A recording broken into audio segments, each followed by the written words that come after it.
China 8 lakh megawatt power generate करता है और हमारे देश में 1,24,000 मेगावाट की कैपेसिटी है, जबकि हम लोग 20,000 मेगावाट पावर शॉर्ट सप्लाई में है और इसलिए हमारे देश में पावर नहीं।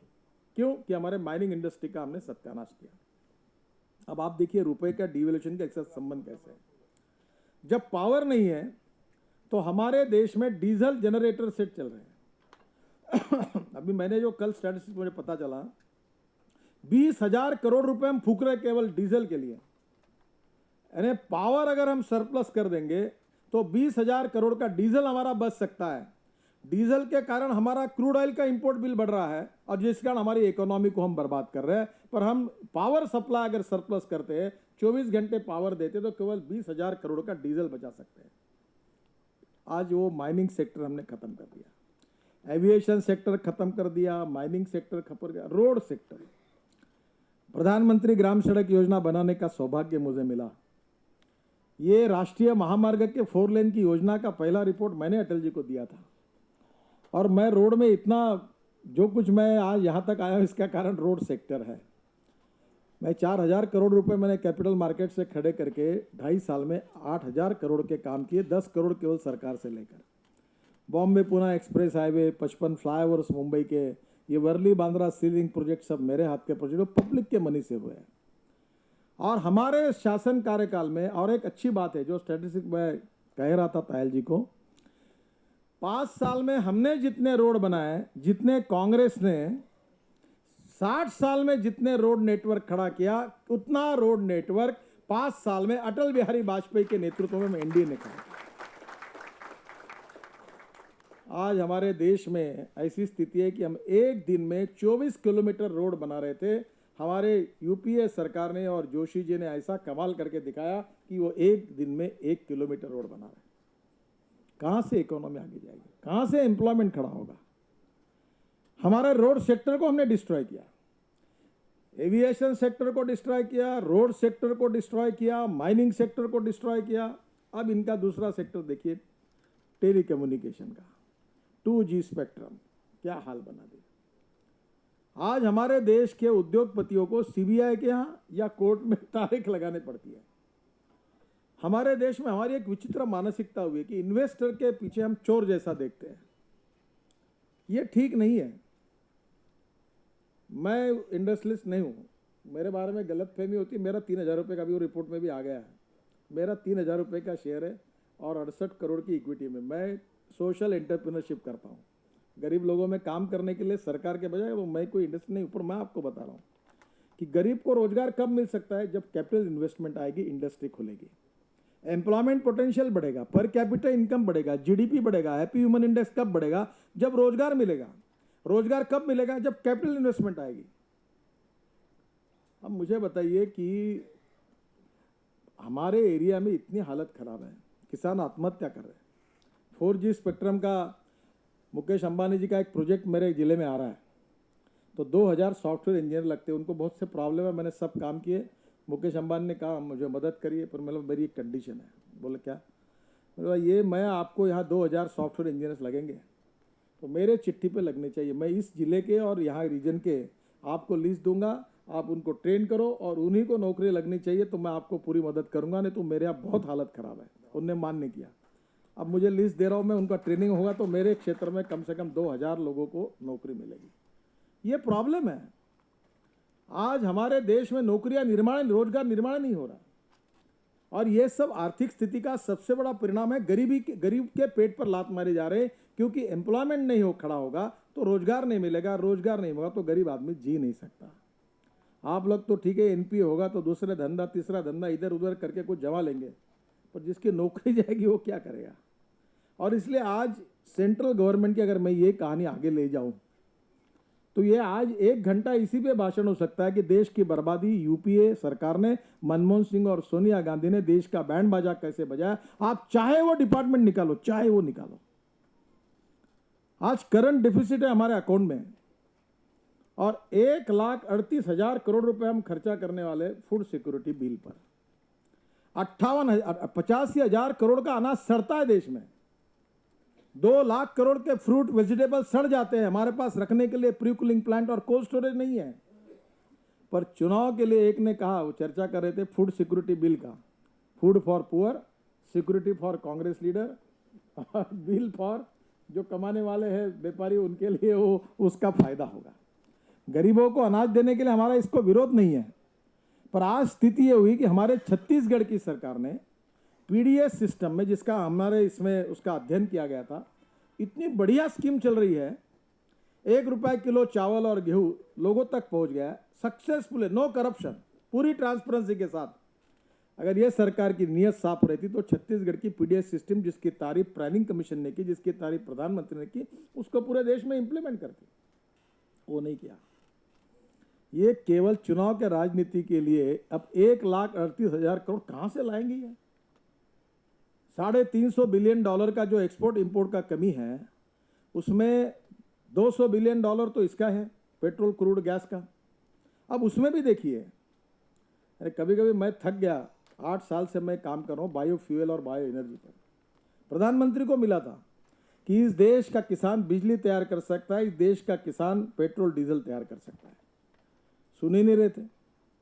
आखिर इतने बार थक गए। मैं एक बार प्रधानमंत्री के पास गया था, उन्होंने भोजन के लिए मुझे बुलाया था जब मैं अध्यक्ष था, तो मैंने उनको ये पूरा वर्ल्ड का सिनेरियो बताया कि ब्राज़ील में क्या हुआ, अमेरिका में क्या हुआ, कि बायोफ्यूल क्या है। बहुत खुश हो गए और मुझे कहा, नितिन जी मुझे बताओ, you tell me why this is not happening. मैं हंसने लगा। बोले क्या हुआ? बोले sir, you have a correct question to a wrong person, I should ask you why this is not happening. आपने इसका जवाब देना चाहिए। कल तंग आकर आखिर हमारे यहाँ जब मैं इथेनॉल हम तैयार करते तो मैंने ईसार पेट्रोलियम के साथ जॉइंट वेंचर किया, आपने पढ़ा होगा। अब हमने 100 पेट्रोल पंप हमने खोल दिए, अपने कार्यकर्ताओं को पेट्रोल पंप दे दिए, अभी अगले महीने में शुरू हो जाएंगे, और ₹1.5 लीटर सस्ता पेट्रोल बेचना शुरू करें, क्योंकि 10% इथेनॉल डालते हैं और अगर 20% डालेंगे तो हम ₹4 लीटर सस्ता देंगे। ये इंपोर्ट सब्स्टिट्यूट है। हमारे देश में जंगलों में रतनजोत, मूंग, साल, करन से नॉन एडिबल ऑयल सीड तैयार हो सकता है, उससे बायोडीजल तैयार हो सकता है। ये ट्राइबल सेक्टर में आदिवासियों के लिए तो ये इतना बड़ा है कि अपनी गरीबी दूर कर सकते हैं। और ये आज इसके लिए सरकार ने बायोफ्यूल के लिए कोई इंकरेजमेंट नहीं है। आज तो ऐसा है कि बायोमास से बायो ऑयल और बायो ऑयल से पेट्रोल डीजल तक तैयार हुआ है, और उससे गैस भी तैयार होता है। अब दुर्भाग्यवश हमारे देश में इंडिजिनस टेक्नोलॉजी को क्यों नहीं मदद की जाती? ऑटो रिक्शे के बजाय ये इलेक्ट्रिक ऑपरेटेड जो अभी रिक्शाएं चल रही दिल्ली में, ये चलाएंगे तो पेट्रोल कम होगा, डीजल कम लगेगा।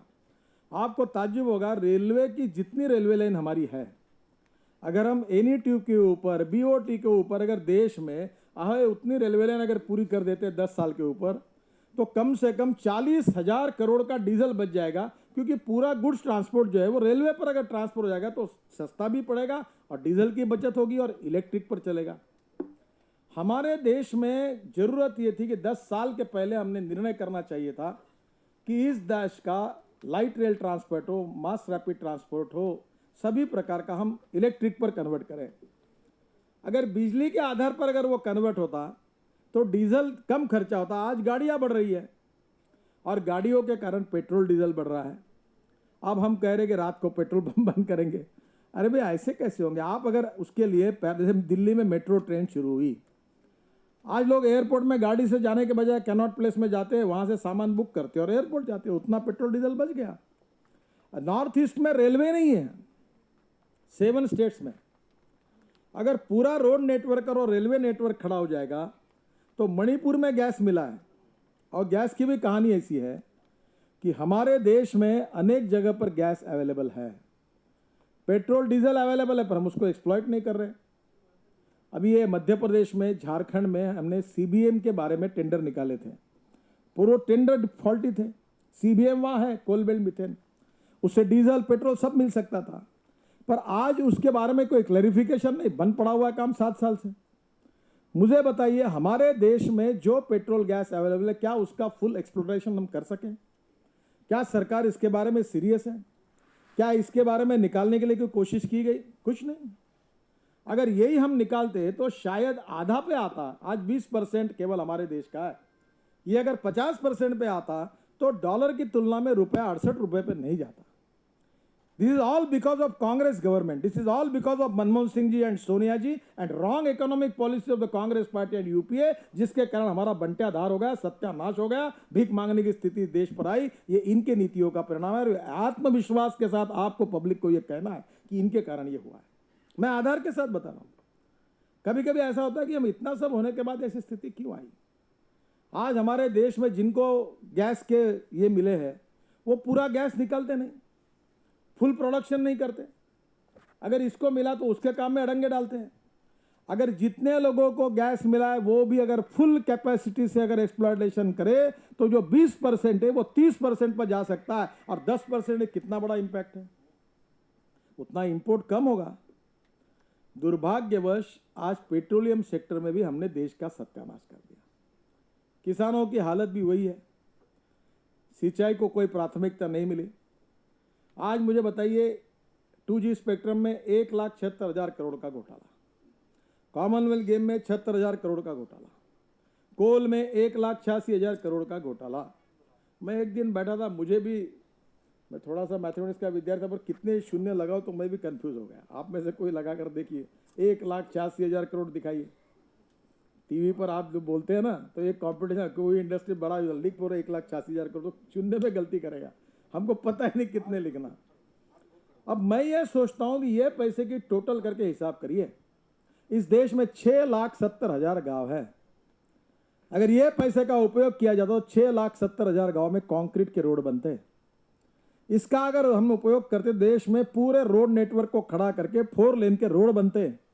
इसका उपयोग ठीक से करते तो कम से कम 10 करोड़ गरीबों को मकान मिलते हैं। इसका ठीक प्रकार से उपयोग करते तो हर गांव में अच्छी स्कूल बनती, अच्छे हॉस्पिटल बनते, गरीबों का कल्याण होता। कहाँ गया पैसा? 2G स्पेक्ट्रम हवा में, वहाँ भी भ्रष्टाचार। यहाँ तुम्हारे कॉमनवेल्थ गेट जमीन पर, यहाँ भी भ्रष्टाचार। और जमीन के अंदर घुस के अपना मुंह काला करके वहाँ भी भ्रष्टाचार। कोलगेट में भी भ्रष्टाचार। जहाँ हाथ मिले पैर पड़े संतन के, वहाँ बंट्याधार। मैं मजाक में कहता हूँ कि राम नाम की लूट मची है, लूट सके तो लूट। तो ये सोनिया मनमोहन सिंह के नाम की लूट मची है, लूट सके तो लूट। जो मिलता हाथ में ले ले अपने जेब में और दौड़ जोर से। यही काम चल रहा है।